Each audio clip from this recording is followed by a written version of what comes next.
Hello दोस्तों, नमस्कार। मैं आप लोगों का हार्दिक अभिनंदन करता हूँ अपने ट्रेडर वाइज स्टोर। चलिए शुरू करते हैं। तो अभी क्या है कि ऐसा क्या हुआ कि मतलब डिफेंस शेयर में तेज़ी हुआ, ठीक है? मौके पे चौका मारना, हमने आपको सही समय पे सही जानकारी प्रोवाइड कर दिया था। हाँ, सही समय पर सही जानकारी प्रोवाइड कर दिया था।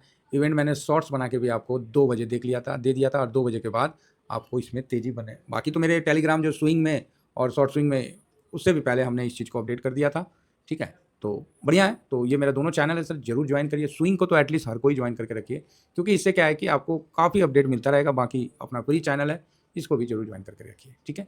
हुआ क्या? हुआ क्या? क्वेश्चन तो बनेगा ना? नहीं, ना सर, ठीक है, हुआ क्या? हुआ ऐसा, अभी रुकिए, हम भी स्क्रीनशॉट ले लिए हैं। हाँ, तो मानसून सत्र बड़ा बढ़िया फ्लावर लगाए हैं जी, हैं? ये तो कौन सा फ्लावर दिख रहा है? बड़ा बढ़िया फ्लावर है, चलिए बढ़िया चीज़ है। ये तो शंकर भगवान पे चढ़ने वाला फ्लावर है, उसी तरह का है, कुछ होगा। ठीक है, फिरंगी फूल होगा कोई। हाँ, तो मानसून सत्र से पहले प्रधानमंत्री मोदी ने कहा कि राष्ट्र हित में एकता की ज़रूरत है। बहुत बढ़िया भाई, हमेशा ज़रूरत है, लेकिन इनका कहना था कि सिंदूर में जिस प्रकार ऑपरेशन सिंदूर चला, तो काफ़ी अच्छा, मतलब सबने एकजुटता दिया है और मतलब सही है, और इसका जो है परिणाम पाकिस्तान को भी बता दिया गया। उन्होंने 22 अप्रैल पहलगाम आतंकी हमले का बदला लेने के लिए पाकिस्तान और पाक, एक्चुअली क्या है, जो भी सरकार ने किया मन संतुष्ट है। जिस प्रकार का उन्होंने कारियाना हमला किया था, लेडीज से पूछ के, धर्म पूछ के मारा था, बिल्कुल सही किया सरकार ने, घर घुस के मारा, एकदम एक नंबर किया।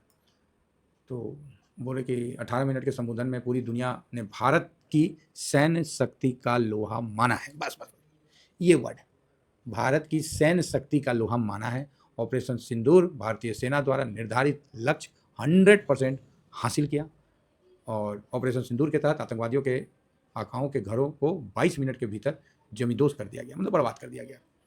आप बीच बीच में सुनते होंगे कि 5 राफेल मारा गया, गिर गया, फलाना ढिकाना, है ना?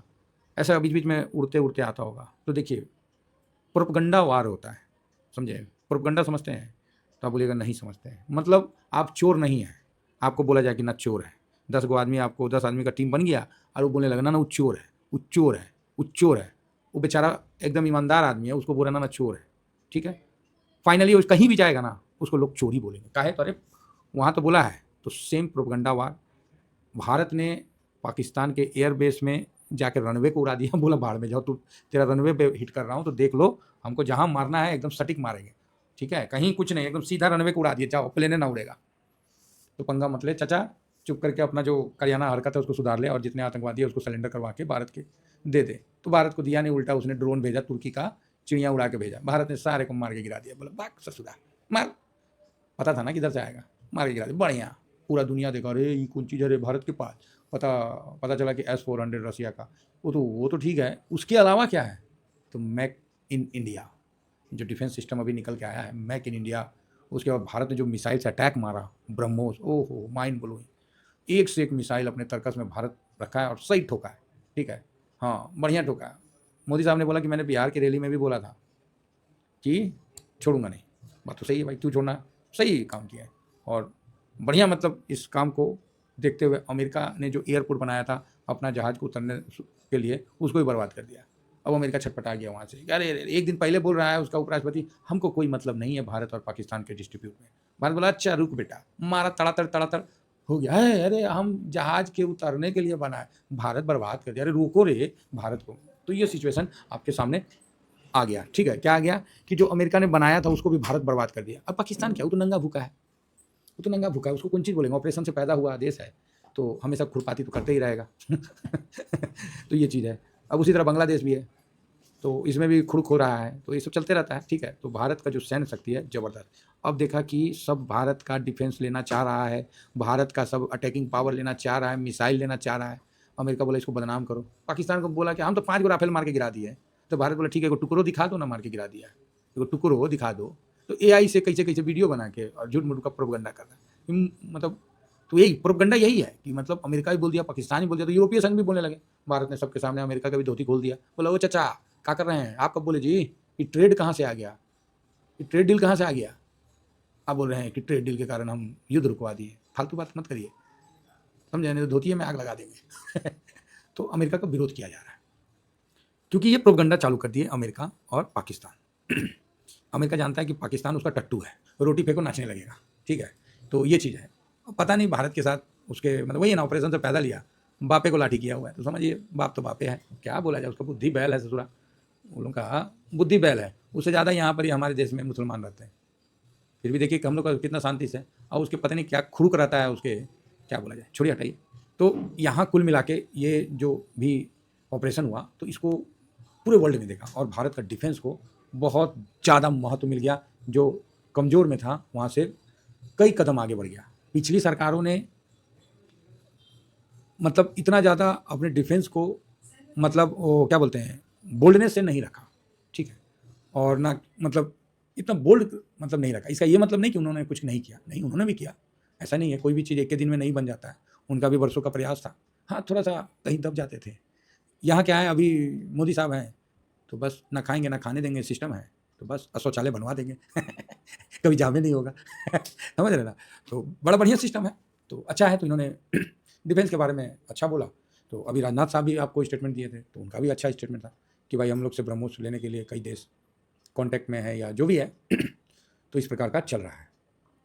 तो चलिए आगे बढ़ते हैं और देखते हैं कि जो डिफेंस में हम लोग को, सर पुनः वही बात कहूँगा कि किसी भी एक सेक्टर को नहीं लेना है, पूरा डिफेंस को ले लेना है, समझे।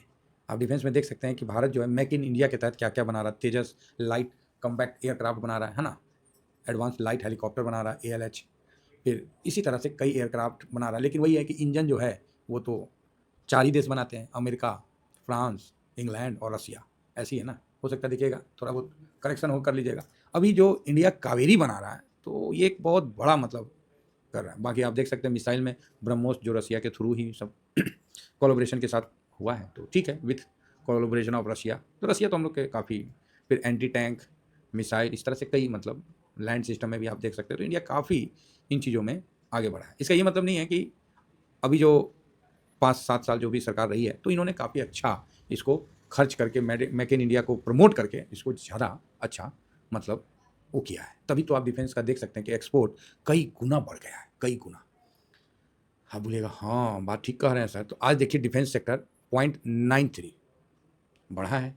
डिफेंस सेक्टर में किसी एक स्टॉक में मत लीजिएगा, HL को चाहे जो भी है वो सबको, एक को BEL को नहीं लीजिएगा। देखिए हम डिफेंस सेक्टर उठा लिए। हाँ, हमको BEL भी पसंद है, HAL भी पसंद है, सोलर इंडस्ट्री भी पसंद है, मस्डॉग भी पसंद है ना, हमको कोचिन शिपयार्ड सब पसंद है सर, एक स्टॉक पसंद नहीं। 18 स्टॉक आता है, 18 का 18 डिफेंस सेक्टर को हम उठा लिए। किससे उठा लिए? MO डिफेंस से, मोतीलाल ओसवाल का है, इससे हमने उठा लिया। काफ़ी अच्छे प्रॉफिट में है, और आज भी मैंने इसको स्विंग में भी और शॉर्ट स्विंग में भी इसको मैंने बताया है, तो बढ़िया है। इसका एक लेवल मैं आप लोगों को नोट करवाता हूँ कि इस लेवल का विशेष ध्यान रखा जाए। इस तरह MO डिफेंस ये इसका जो एक लेवल है ना, ये अभी का जो लो बनाया, बस यही इसका, आप इस पर जो भी है स्टॉप लॉस लगा के चल सकते हो, ठीक है। 88.77 लास्ट, ठीक है। अदरवाइज 90 का तो हम लोग का वही है, समझ रहे हैं। तो यहाँ 88.75 मतलब लास्ट हो गया, उसके बाद कुछ भी हो जाए नहीं करना है। लेकिन जैसे कि आप देख सकते हैं कि हम लोग अभी 90.50 में है, तो 90 का जैसे कोई खरीदे हैं, सपोज करिए 90 का खरीदें, तो आपके हिसाब से फिर वही स्टॉप लॉस हो जाता है, चाहे जो है अपना स्टॉप का है। अभी स्टॉप प्रॉफिट तो नहीं बोलेंगे, अभी स्टॉप बाइंग हो जाएगा, मतलब जो आपने जिस जगह बाइंग किया है वहीं पर ही अपना स्टॉप कर दीजिए कि मेरा बाइंग प्राइस से नीचे जाएगा तो हम निकल लेंगे। क्योंकि देखिए स्विंग, शॉर्ट स्विंग में क्या होता है, काफ़ी फास्ट होता है, और उसमें पता होना चाहिए क्लियर कि कहाँ क्या कैसे। हम लोगों ने जहाँ खरीदारी किया था बढ़िया है, वहाँ से तेज़ी बना है। बाकी ये 200 मूविंग एवरेज नहीं, ये तो 3 आवर में है। 3 आवर में फर्स्ट सपोर्ट मिलता है, सेकंड सपोर्ट के लिए 1 डे में जाना पड़ता है। तो ये यहाँ पर ही 3 आवर में फर्स्ट क्लास सपोर्ट भी ले लिया। अभी हम थोड़ा सा चार्टेशियन बन जा रहे हैं। तो ये देखिए यहाँ पर मेरे को डाउट था कि ये सपोर्ट लेगा नहीं लेगा, लेकिन ये 3 आवर को कल ये तोड़ दिया था। ऐसा कोई मतलब वो नहीं है कि बहुत इंपॉर्टेंट है मूविंग एवरेज सपोर्ट लेगा, नहीं। ETF में क्या होता है, इसीलिए आप देखिएगा मैं 3 आवर का चार्ट यूज़ करता हूँ। 3 आवर का 200 मूविंग एवरेज के पास ना हल्का सपोर्ट लेता ही लेता है ETF गिरते समय, और उसके बाद फिर तो 1 डे तो अलग बात हो गया। हालांकि 3 इसमें मूविंग एवरेज का जो मकसद है वो थोड़ा बदल जाता है, क्योंकि मूविंग जो हम लोग MA लगाते हैं, मूविंग एवरेज लगाते हैं, वो डे का होता है।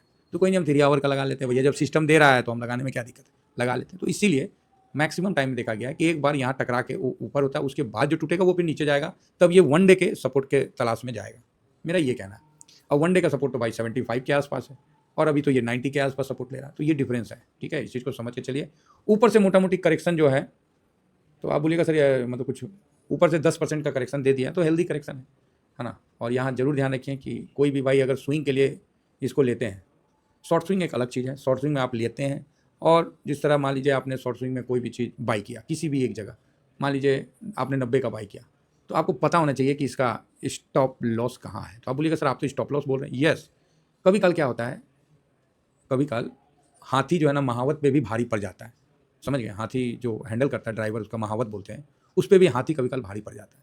तो कभी कल क्या होता है सिचुएशन में कभी हो तो आपको पता होना चाहिए कि आपको निकलना कहाँ है, चाहे पोजीशन कहाँ कम करना है। नहीं तो मैक्सिमम टाइम में आप, अरे भाई 99% आप सही हो जाए, 1% भी जो गलत होते हैं तो उसमें भी आपको पता होना चाहिए, ठीक है। इसीलिए मैं ये सब चीज़ नहीं डिस्कस करता हूँ, क्योंकि फिर क्या है ना, लोग उसको गलत तौर पे लेने लगते, ट्रेडिंग में लेने लगते। तो भैया ट्रेडिंग मत करिए, पोजीशन बनाइए और अपना जो स्टॉप प्रॉफिट है वो सिस्टम अपनाइए और बाइंग के पास या थोड़ा ऊपर लगा के छोड़ के निश्चित होइए, है ना। और बाकी लॉन्ग टर्म में तो हम लोग का पोजीशन ही है। इसके अलावा कोई स्विंग करना चाहते हैं तो आपने करंट मार्केट प्राइस पर अगर एक लॉट लिया है तो भैया 10% का गिरावट होना तभी इसमें सेकेंड लॉट लेना, क्लियर बता रहा हूँ। 5% पे प्रॉफिट बुक कर लेना और फिर अगला दिन प्रॉफिट प्लस प्रिंसिपल लगा देना। मैंने यहाँ 3 चीज़ बताया, एक बताया लॉन्ग टर्म, तो उसमें तो कोई टेंशन नहीं है, उसमें तो मजे लीजिए, मेरे पास है। एक है स्विंग, ठीक है, और एक है शॉर्ट स्विंग। इसका तीनों का डिफरेंस बता देते हैं। लॉन्ग टर्म में जो पोजीशन हम लोग का बना है वहाँ पर ये अच्छा प्रॉफिट दे रहा है तो मैं ठीक है। और लॉन्ग टर्म में क्या टाइम वाइज उसमें पैसा डालना पड़ता है, टाइम वाइज पैसा डालना पड़ता है, साथ में उसका परसेंटेज वाइज पैसा डालना पड़ता है। कई ऐसे ट्रिक होते हैं जो कि मैं आपको पोर्टफोलियो मैनेजमेंट में एजुकेट करता हूँ। मैं किसी का मैनेज नहीं करता हूँ, मैं सिर्फ एजुकेट करता हूँ। दूसरा स्विंग, इसमें तो बस आपको पता होना चाहिए कि 10% गिर जाएगा तो सेकेंड लॉट लगाएंगे, काम खत्म। 5% ऊपर गया प्रॉफिट बुक कर लेंगे।